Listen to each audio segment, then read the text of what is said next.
Sa simula ng tagpong ito lumapit si Ming sa isang binata upang magtanong tungkol sa nangyayari sa paligid dahil matagal siyang nagkulong sa sariling cultivation at wala siyang sapat na kaalaman sa mga pangyayari sa labas kaya ipinaliwanag ng binata na ang pangalan nito ay Xiao Wang at hindi nito karapat-dapat tawagin bilang kapatid ng isang malakas na cultivator tulad ni Ming habang inamin nitong hindi nila lubos na nauunawaan ang sitwasyon dahil bigla na lamang sinalakay ng mga demonyo ang 5 dynasties ng sabay-sabay at patuloy ang pag-atake sa bawat lugar mula sa maliliit na nayon hanggang sa malalaking lungsod. Ipinakita rin nito ang isang utos kung saan ipinahayag na ang sinumang makakapatay ng demonyo at makapagdala ng core nito ay makakatanggap ng malaking gantimpala kaya maging ang mga ordinaryong tao ay napilitang lumaban dahil kulang ang hukbo ng dynasty upang harapin ang napakaraming kalaban at sa laki ng gantimpala ay lalo pang naengganyo ang lahat na sumabak sa laban. Nang marinig ito ni Ming ay napagtanto niyang napakalaki ng gantimpala para sa mga makakapatay ng mataas na antas na demonyo at sa isang iglap ay malinaw sa kanya ang halaga ng mga core na kanyang nakukuha habang si Ruzu ay nagpahayag ng panghihinayang dahil kung nalaman lamang nila ito ng mas maaga ay marami na sana silang napatay na mga demons upang makuha ang kanilang mga core at yumaman ngunit sa kasalukuyan ay wala na silang magagawa dahil hindi nila nakuha ang mga core nito. Napagtanto ni Ming na tila ang kanilang dynasty ay unti-unti nang nagiging dominante laban sa mga demonyo kahit pa kapalit nito ay ang pagkaubos ng kanilang hukbo.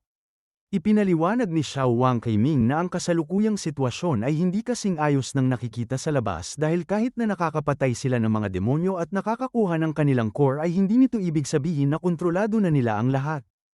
Sa halip ay patuloy pa ring dumarami ang mga kalaban at hindi pa tuluyang nalulutas ang problema. Ibinahagi niya na ang lugar na kanilang kinaroroonan ay isang maliit na county na tinatawag na Sanshan County na may matibay na depensa dahil may nakatalagang martial saint sa gitna ng lungsod na siyang pumapatay sa mga mabababang antas ng kalaban at pumipigil sa mga ito na makapasok kaya sa panlabas ay tila maayos ang kanilang kalagayan. Ngunit nilinaw niya na maraming maliliit na county ang walang ganitong uri ng proteksyon dahil wala silang martial saint o martial god na kayang magtanggol sa kanila kaya kung sila ay salakayin ng mga malalakas na kalaban ay wala silang kakayahang lumaban at tiyak na mawawasak ang kanilang buong lugar. Ipinaliwanag din na ang mga demons ay sabay-sabay na umatake sa lahat ng malalaki at maliliit na lungsod sa 5 dynasty at kung ang isang demons na lampas sa ika-7 antas ay umatake sa isang maliit na lungsod na walang sapat na depensa ay madali nitong magagawang wasakin ang buong lugar sa loob lamang ng maikling panahon.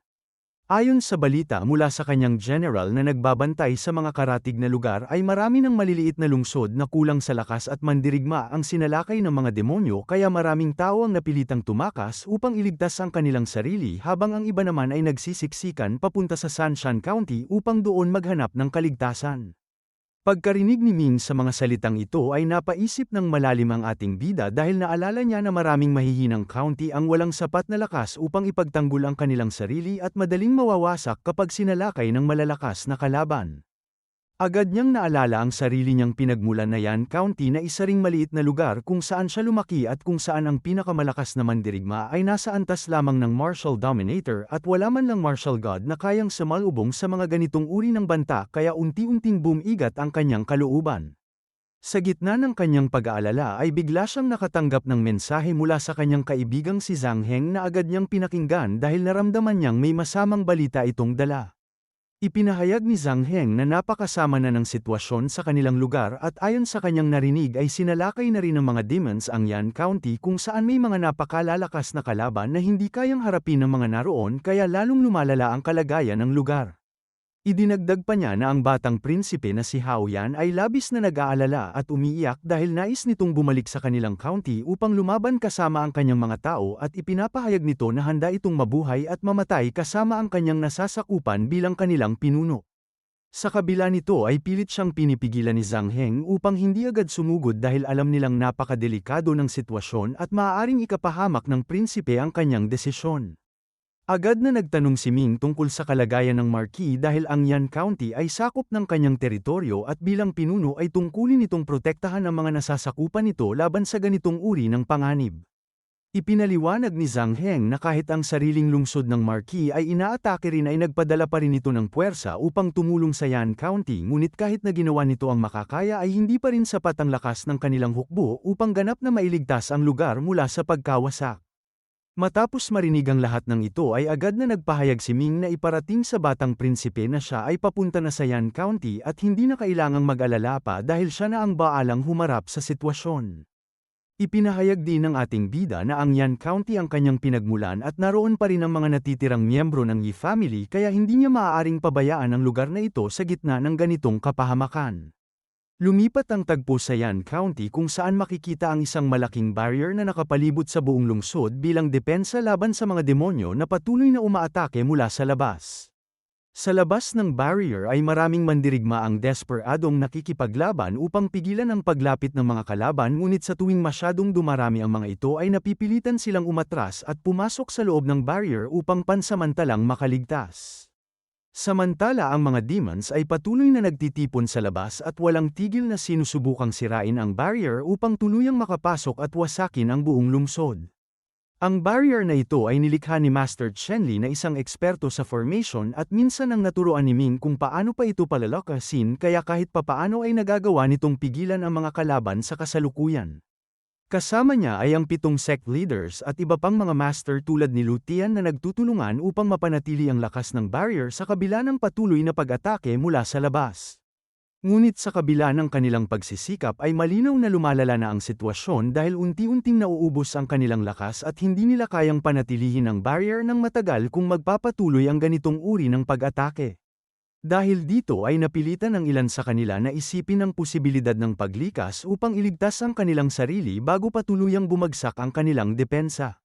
Ngunit mariing tumutol si Yang at ipinahayag na kung iiwan nila ang lungsod ay wala na silang matatakbuhan dahil ito ang kanilang pinagmulan at dito nakasalalay ang kanilang dangal at pagkakakilanlan kaya hindi nila maaaring basta na lamang iwan ang lugar. Idinagdag pa niya na kung aalis sila ay tiyak na mamamatay ang lahat ng taong naiwan dahil walang magtatanggol sa kanila laban sa mga demonyo kaya kailangan nilang manatili at ipaglaban ang kanilang tahanan hanggang sa huli.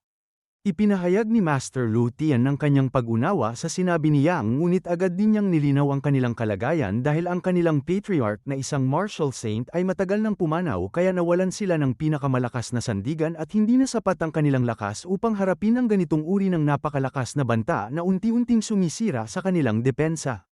Sa loob ng Yan County ay patuloy ang matinding tensyon habang si Master Chenli ay abala sa pagdepensa. Ngunit may 4 na malakas na halimaw ang agad nagpakita sa labas ng barrier at napagtanto ni Master Chenli na ito ay 4 na level 6 kaya agad kumilos ang ibang mga kasama niya upang sabay-sabay nilang mapalakas ang barrier upang labanan ang napakalakas na puwersa mula sa labas. Ngunit habang tumatagal ang kanilang pagsisikap ay nagsimulang magpanik ang lahat dahil ramdam nila ang lakas ng mga demon na patuloy na umatake at unti-unting nagiging mahirap ang pagpapanatili ng barrier. Sa gitna ng kaguluhan ay nagbigay ng malinaw na utos si Master Chenli sa lahat ng sect leaders at mga mamamayan na gamitin ang lahat ng kanilang crystals at martial coins dahil kung tuluyang masira ang barrier ay siguradong mamamatay ang lahat kaya kung nais nilang mabuhay ay kailangan nilang isakripisyo ang lahat ng kanilang resources. Dahil sa matinding takot ay agad na inilabas ng lahat ang kanilang mga crystals maging ang mga karaniwang mamamayan at mga bata ay walang pag-aalinlangang nag-ambag ng lahat ng kanilang natitirang yaman upang mailigtas ang kanilang buhay. Sa tulong ng pinagsama-samang martial coins at crystals ay bahagyang napatibay ang barrier at nagawa nila itong maayos kahit pansamantala lamang. Ipinahayag ni Master Chenli na kanilang naayos ang barrier ngunit agad ding lumapit si Master Lu Tian upang ipaalam na halos naubos na ang lahat ng resources ng buong bayan at kakaunti na lamang ang natitirang crystals kaya hindi na nila alam kung paano pa ito lalong mapapalakas. Ipinaliwanag ni Master Chenli na kahit siya ang lumikha ng formation ay nangangailangan ito ng napakaraming resources upang mapanatili at sa kasalukuyan ay halos wala na silang natitira kaya hindi nila kakayanin ang 4 na level 6 demon. Sa sandaling ito ay napansin ni Master Chenli ang paglitaw ng isang level 7 demon na isang tiger demon na nagdulot ng matinding pangamba dahil malinaw na ang ganitong kalakas na nilalang ay kayang sirain ang kanilang barrier sa iisang pag-atake. Habang papalapit ang panganib ay ramdam ng lahat ang matinding takot dahil ang tiger demon ay nagpakita ng nakakatakot na presensya at malinaw na kayang sirain ang barrier anumang oras. Si Master Lu Tian ay tuluyang kinabahan sa nakita at naunawaan niyang ang ganitong kalakas na nilalang ay madaling dudurog sa kanilang depensa at magdadala ng tiyak na kamatayan sa kanilang lahat. Sa isang iglap ay umatake ang Tiger Demon gamit lamang ang isang galaw ng kanyang paa at sa lakas ng tama ay nagkaroon ng malaking butas ang barrier na agad na nagdulot ng pagkasira nito. Sa pagbagsak ng barrier ay nagsimulang pumasok ang iba pang mga demon habang ang buong lugar ay napuno ng kaguluhan at desperasyon dahil naniwala ang lahat na wala nang makapagliligtas sa Yan County at ang bawat isa ay haharap sa kamatayan. Ang mga tao ay nagsimulang umatras at magtakbuhan palayo habang pilit nilang tinatakasan ang nalalapit na kapahamakan dahil alam nilang sila ay magiging pagkain lamang ng mga demon. Sa gitna ng kaguluhan ay makikita ang isang batang babae na hinahabol ng isang demon at habang siya ay tumatakbo ay tuluyan siyang natambas sa lupa dahil sa takot at pagod. Habang nakahandusay sa lupa ay lalo siyang napaiyak at nang makita ang demon na papalapit upang siya ay lamunin ay tuluyan ng nawalan ng pag-asa ang bata sa kanyang kaligtasan. Sa mismong sandaling ito ay biglang sumiklab ang apoy at tinamaan ang demon sa isang malakas na pag-atake. Dumating si Ming at sa anyo ng Fire God ay agad nitong pinaslang ang demon sa iisang galaw. Bahagyang nakabawi ang batang babae at dahan-daang tumingin sa unahan kung saan nasilayan niya ang isang napakalaking nilalang na binabalutan ng apoy. Sa unang tingin pa lamang ay agad na kumalat ang takot sa paligid dahil sa nakakatakot na anyo nito at inakala ng lahat na isa itong napakalakas na demon beast na muling dumating upang ubusin sila kaya lalo pang lumala ang kanilang pangamba dahil hindi nila maintindihan kung saan ang gagaling ang napakaraming makapangyarihang demon at kung sino pa ang makapagliligtas sa kanila. Ngunit taliwas sa takot ng lahat ay nakaramdam ng pag-asa ang batang babae dahil nakilala niya ang nilalang bilang tagapagligtas kaya ipinahayag niya na hindi nila ito dapat katakutin dahil ito ang nagligtas sa kanyang buhay at dumating ito upang iligtas silang lahat. Sa gitna ng kanilang pag-aalinlangan ay nanatiling nakatayo si Ming habang inilalabas ng ating bida ang naglalagablab na apoy mula sa kanyang bibig at agad itong kumalat sa paligid patungo sa mga demon. Sa kanyang Fire God state ay ganap niyang nakokontrol ang apoy kaya bawat galaw nito ay eksaktong nakatutok lamang sa mga kalaban at hindi nakapipinsala sa mga tao sa paligid. Sa kabila ng dami ng tao sa paligid ay dumaan lamang ang apoy sa kanila na tila walang epekto habang ang mga demon lamang ang tinatamaan at unti-unting nasusunog sa tindi ng kapangyarihan ni Ming. Dahil dito ay labis na namangha ang lahat sa kanyang kakayahan at napagtanto nilang ang taong ito ay may ganap na kontrol sa apoy at malinaw na pinipili lamang nito ang mga kalaban bilang target.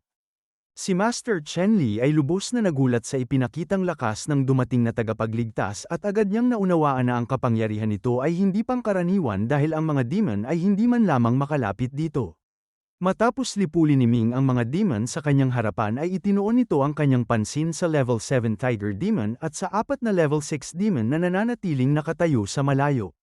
Sa sandaling magtagpo ang kanilang mga tingin ay agad na nakaramdam ng matinding takot ang mga demon at nagsimulang umatras habang ang kanilang tapang ay tuluyang nawala sa harap ng presensya ni Ming. Napansin ito ni Master Lu Tian at naunawaan niyang ang lakas ni Ming ay higit pa sa inaasahan dahil sa isang tingin pa lamang ay nagawa nitong takutin ang isang level 7 demon pati na rin ang iba pang kasama nito. Habang ang mga demon ay nagsimulang tumakas ay mabilis na kumilos si Ming at agad na sumugod patungo sa kanila upang pigilan ang kanilang pagtakas.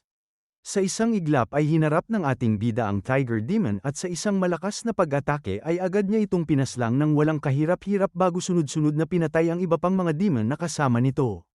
Ang buong paligid ay muling napuno ng naglalagablab na apoy habang sinusunog ni Ming ang lahat ng natitirang demon sa kanyang harapan at walang sino man ang nakaligtas sa kanyang kapangyarihan.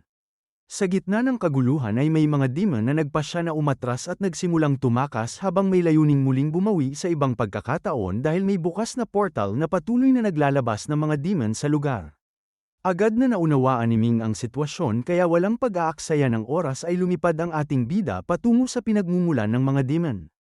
Sa kanyang paglapit ay nakita niya ang portal kung saan patuloy na lumalabas ang mga demon kaya inihanda niya ang kanyang kamao at pinalakas ito gamit ang apoy bago ibinigay ang isang napakalakas na suntok na tumama mismo sa portal. Dahil sa lakas ng kanyang pag-atake ay tuluyang nawasak ang Dimensional Rift at ang lahat ng demon na lumalabas mula rito ay agad na namatay sa mismong lugar. Matapos ang laban ay dumating ang mga pinuno ng tatlong sect na sina Master Chen Li, Master Lu Tian at Master Yang at agad silang yumuko bilang pasasalamat sa taong nagligtas sa kanila mula sa tiyak na kapahamakan. Ipinahayag nila ang kanilang matinding pasasalamat at hiniling na malaman ang pangalan ng kanilang tagapagligtas upang maibalik nila ang kabutihang kanilang natanggap. Sa sandaling ito ay ipinakita ni Ming ang kanyang tunay na pagkakakilanlan at nang makita ito ng lahat ay labis silang nagulat dahil hindi nila inaasahan na ang taong nagligtas sa kanila ay si Ming na matagal na nilang kilala.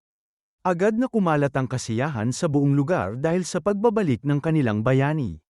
Ipinahayag ni Master Lu Tian na matagal na niyang naririnig ang mga kwento tungkol kay Ming at napatunayan niyang totoo ang lahat ng ito dahil ang lakas na ipinakita nito ay higit pa sa inaasahan. Naalala rin niya ang laban ni Ming sa sword competition sa Holy Pool Sect kung saan ipinakita ng ating bida ang kanyang kakayahan at nagwagi bilang pinakamalakas. Ang mga mamamayan ay lubos na namangha at ipinahayag na si Ming ay isa ng alamat sa Red Sun Sect dahil sa mga nagawa nito para sa sect at ngayon ay mas lalo nilang pinahahalagahan ang pagkakataong makita siya ng personal. Tumingin si Ming sa isang master na may pagtataka dahil hindi pa niya ito kailanman nakita sa lugar na ito kaya agad niyang ipinahayag ang kanyang katanungan tungkol sa pagkakakilanlan nito. Ipinaliwanag ng master na siya na ngayon ang bagong patriarch ng Red Sun Sect matapos ang pagkamatay ng dating palace chief na si Sun Guang pati na rin ang anak nito kaya sa pamamagitan ng pagboto ay siya ang napiling mamuno at labis siyang nagagalak na makilala si Ming dahil isang malaking karangalan para sa kanya ang makaharap ang isang kilalang tao tulad nito. Nagpasalamat si Master Chen Li kay Ming sa pagdating nito at sa malaking tulong na ibinigay sa kanila dahil kung hindi ito dumating ay mas lalong lalala ang kanilang sitwasyon at maaaring mas marami pang buhay ang nawala. Ipinaliwanag din niya na ang pag-atake ng mga demon ay hindi lamang nangyari sa isang lugar dahil lahat ng 5 dynasty ay sabay-sabay na sinalakay at may mga portal na patuloy na nagbubukas sa bawat lugar kung saan lumalabas ang mga demon upang umatake sa mga tao kaya tinatayang aabutin ng hindi bababa sa 1 buwan bago tuluyang maisara ang lahat ng lagusan. Matapos marinig ito ay napaisip si Ming at naunawaan niya ang bigat ng sitwasyon dahil ang isang buwang labanan ay tiyak na magdudulot ng napakaraming pagkamatay at malawakang sakuna. Dahil dito ay nagpa siya ang ating bida na hindi maaaring manatili lamang sa isang lugar kaya ipinahayag niya na dahil ligtas na ang Yan County ay kailangan niyang kumilos at pumunta sa iba pang mga lungsod upang tumulong sa sinumang nangangailangan ng kanyang lakas. Matapos ang kanyang pasya ay nagpaalam si Ming sa lahat at agad ding nagbigay ng utos kay Little Qiang na iparating sa kanyang mga clone na pumunta sa Sky Captors upang palayain ang lahat ng kanilang puwersa at utusan ang mga ito na iligtas ang mga sibilyan upang mas marami ang mabuhay sa gitna ng kaguluhan. Ipinaalam ni Little Qiang na naibigay na niya ang utos kahit bago pa ito sabihin ni Ming at sa kasalukuyan ay kumikilos na ang lahat ng Sky Captors upang iligtas ang mga tao at patayin ang mga demon habang si Ruzu ay abala sa pagpatay ng mga makapangyarihang demon at pagkuha ng kanilang course upang magamit nila ito sa kanilang layunin. Sa narinig na ito ay napagtanto ni Ming na malaki ang kanilang makukuha sa digmaang ito dahil sa dami ng demon na kanilang mapapatay at sa dami ng course na kanilang makokolekta na maaari niyang gamitin para sa kanyang sariling lakas. Naunawaan din niya na bukod sa gantimpala mula sa dynasty ay maaari rin niyang gamitin ang mga demon upang palakasin ang kanyang sariling hukbo sa pamamagitan ng pag-refine sa mga ito. Matapos ang lahat ay muling nagpaalam si Ming at agad na lumipad sa napakabilis na bilis upang magtungo sa iba't ibang lugar na nangangailangan ng tulong.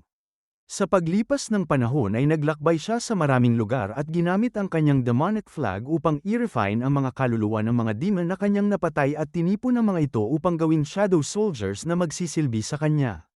Sa bawat lugar na kanyang pinupuntahan ay nakatuon siya sa paghanap ng mga makapangyarihang demon at kasama sina Ruzu at Little Qiang ay walang kalaban ang nakalapit o nakapinsala sa kanya. Sa patuloy niyang paggamit ng demonic flag ay nakalikha siya ng maraming demon soldiers na bagamat hindi ganap na malakas ay maihahambing sa lakas ng isang tao at nagsisilbing mahalagang bahagi ng kanyang lumalakas na hukbo. Matapos malikha ang isang demon soldier ay yumuko ito sa harap ni Ming at doon ay naunawaan ng ating bida na kailangan pa niyang mang-alap ng mas maraming demon souls upang lalo pa itong mapalakas at maabot ang antas na maihahambing sa isang martial god na siyang magbibigay sa kanya ng napakalaking bentahe sa laban. Sa mga sumunod na araw ng walang tigil na pakikipaglaban ay napansin ni Ming na ang kanyang enerhiya ay naging mas matatag kaya nagsimula niyang isipin ang posibilidad ng pag-breakthrough sa susunod na antas ng kanyang cultivation. Ngunit sa puntong ito ay nagbigay ng payo si Bame Ying na hindi niya dapat madaliin ang prosesong ito dahil ang pag-abot sa antas ng Martial Dominator ay nangangailangan ng pag-refine ng Martial Soul na isang napakapanganib na hakbang kaya mas mainam na magkaroon siya ng gabay mula sa kanyang sariling master. Matapos marinig ang payo ay sumang-ayon si Ming at naisip niyang matagal na rin mula nang huli niyang makita ang kanyang master kaya nagpa siya ang ating bida na bumalik at muling makipagkita rito. Ibinigay ni Ming ang kanyang demonic flag kay Little Qiang at iniutos na siya ang gumamit nito habang patuloy na nire-refine ang mga kaluluwa ng lahat ng demon na kanilang makakaharap upang mas mapabilis ang kanyang layunin.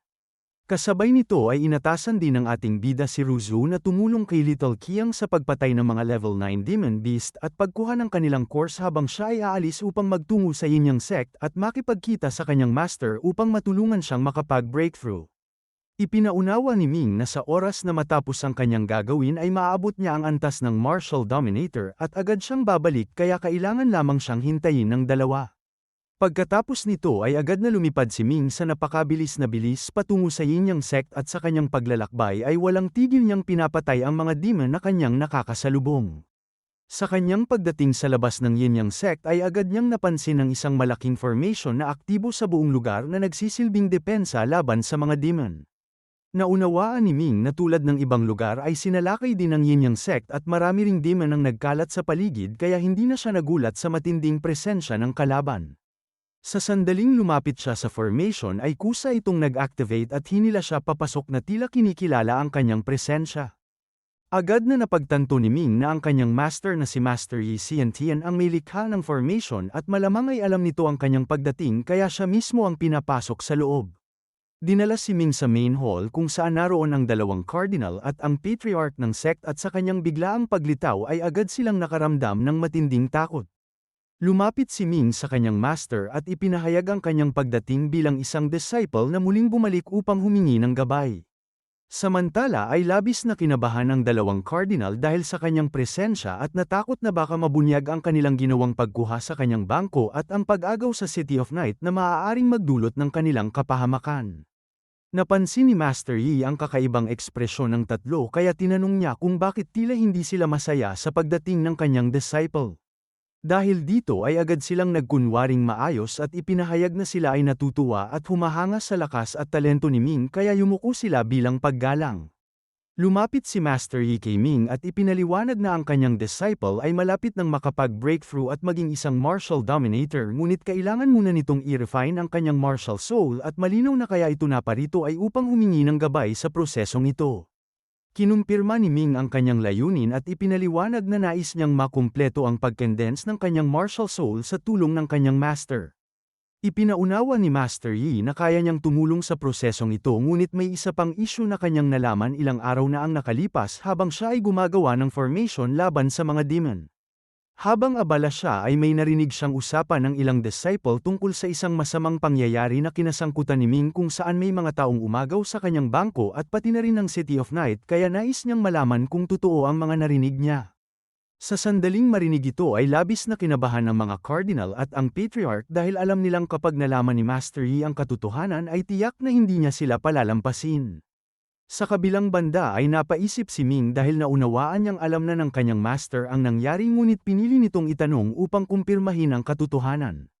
Sa kabila nito ay pinili ni Ming na huwag ilahad ang buong katotohanan at ipinaunawa na mas mahalaga ang kasalukuyang sitwasyon kung saan ang mga demon ay patuloy na umaatake sa lahat ng lugar kaya kailangan nilang magkaisa at iligtas ang Yin Yang sect sa halip na mag-away-away sa loob.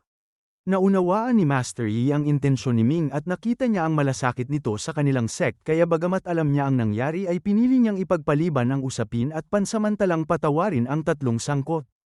Gayunpaman ay malinaw sa kanyang kalooban na darating ang araw na pagbabayarin niya ang mga ito sa kanilang ginawa sa kanyang disciple. Ipinaunawa ng sect leader na walang dapat ipag-alala dahil si Ming ang pinakatalentadong disciple ng kanilang sect at wala halos makakatalo rito sa kasalukuyan kaya hindi nila dapat pagdudahan ang kakayahan ng ating bida.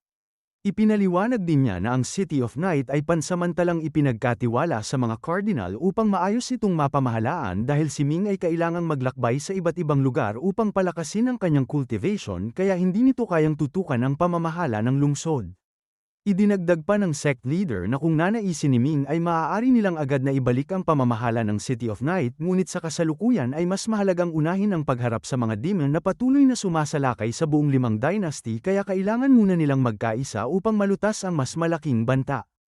Hindi na pinansin ni Master Yi ang mga paliwanag ng sect leader at humarap kay Ming at ipinaliwanag na ang buong kontinente ay dumaraan sa isang napakalaking pagbabago dahil sa sabay-sabay na pag-atake ng mga demon at posibleng matapos nito ay may mga mas makapangyarihang puwersa na lalabas kaya mahalaga na agad mapalakas ng ating bida ang kanyang sarili. Dahil dito ay iminungkahi niyang kumpletuhin na ni Ming ang kanyang breakthrough upang maabot ang mas mataas na antas ng kapangyarihan. Matapos nito ay inanyayahan ni Master Yi si Ming na sumama sa kanya upang tulungan siyang i-condense ang kanyang martial soul at pareho silang agad na lumipad palayo upang simulan ang proseso. Pagkaalis ni Master Yi ay nakahinga ng maluwag ang mga cardinal dahil nakaligtas sila sa posibilidad na mabunyag ang kanilang ginawa at alam nilang kung nalaman ito ng Master ay tiyak na mabigat ang magiging kaparusahan sa kanila kahit pa sila ay may mataas na posisyon sa sect. Sa kanilang pag-uusap ay ipinahayag ni Cardinal Han ang kanyang pag-aalala na baka si Cardinal Yi ay naging napakalakas na at maaaring maagaw ang posisyon ng sect leader dahil sa kanyang kapangyarihan. Ngunit agad itong pinabulaanan ng sect leader at ipinaliwanag na si Master Yi ay napakalakas na nilalang na walang interes sa maliit na posisyon tulad ng pamumuno sa Yin-Yang sect.